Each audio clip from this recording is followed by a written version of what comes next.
In the dead of a Pennsylvania night, sometime in the 1980s, a quiet street lies shrouded in a thick, drifting fog. The glow from distant house lights is faint, barely piercing the gloom. On this street, an old duplex stands silent. Its porch light flickers erratically, casting dancing shadows as the wind rustles leaves across the asphalt.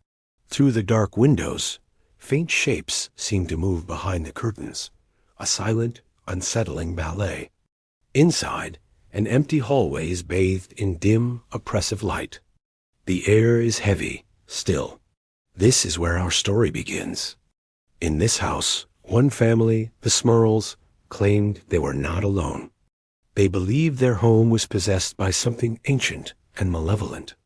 In the late 1970s, Jack and Janet Smurl, along with their children, moved into a duplex on Chase Street in West Pittston, Pennsylvania. It seemed like a perfect start. The house was a place for a new beginning, a home in a peaceful neighborhood. On a bright, clear day, they carried boxes inside, their faces full of smiles and optimism. The rooms were filled with warm, hopeful light.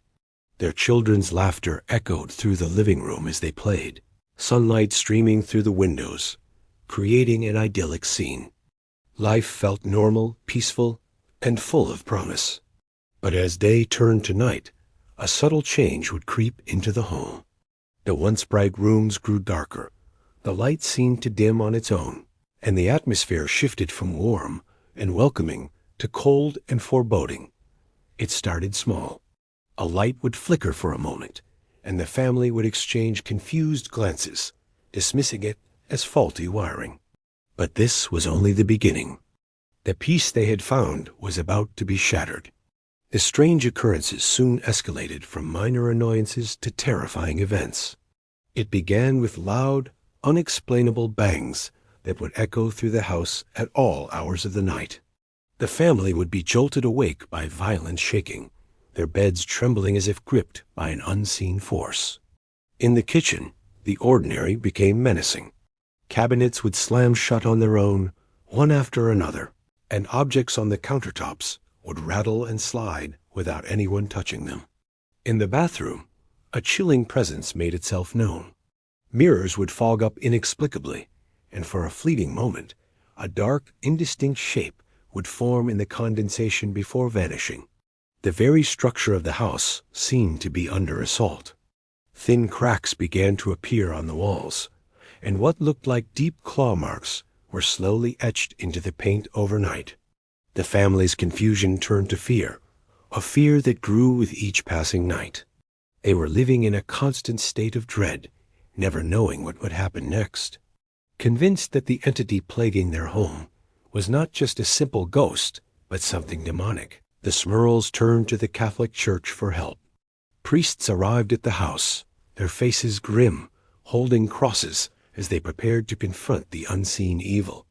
During their prayers, the strange phenomena seemed to intensify.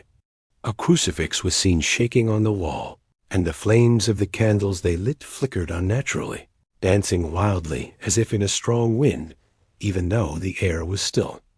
The family also sought help from paranormal investigators, including the famous demonologists Ed and Lorraine Warren. The Warrens and other investigators filled the home with their equipment recorders to capture disembodied voices, cameras to catch fleeting shadows, and sensors to detect sudden drops in temperature. They meticulously documented the family's terrifying experiences, their notes filled with accounts of physical assaults, foul odors, and disturbing apparitions. All the while, the Smurls lived in a state of terror, their faces pale and drawn in the low light of their haunted home. As their story leaked to the press, it became a media sensation. Newspaper headlines screamed out their terrifying claims, bringing national attention to the small Pennsylvania town. The Smurl Haunting had become a public spectacle, but for the family trapped inside, it was a private hell. Even after the family moved out, the legacy of the Smurl Haunting endured. The house on Chase Street remains a dark silhouette against the dusk sky, a monument to one of America's most disturbing and well-documented cases of alleged demonic possession. The story has been analyzed and debated by paranormal investigators for decades. Its file filled with chilling evidence and unanswered questions. The raw terror of the Smurl family's experience resonated so strongly that it seeped into popular culture, becoming the inspiration for a major horror film. The strange noises, the violent shaking, the dark figures, and the feeling of a malevolent presence, all these elements from their real-life nightmare found their way onto the big screen. The Smurl Haunting inspired the story behind the movie The Conjuring. The Devil Made Me Do It, ensuring that their terrifying ordeal would continue to frighten audiences for generations to come.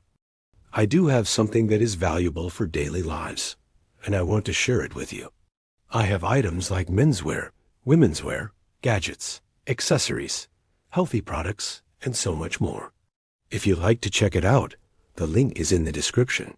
But if you're watching on TikTok, you can check more items on my showcase that will be linked on my TikTok account. As night falls once more over the quiet Pennsylvania street, the old duplex sinks back into shadow.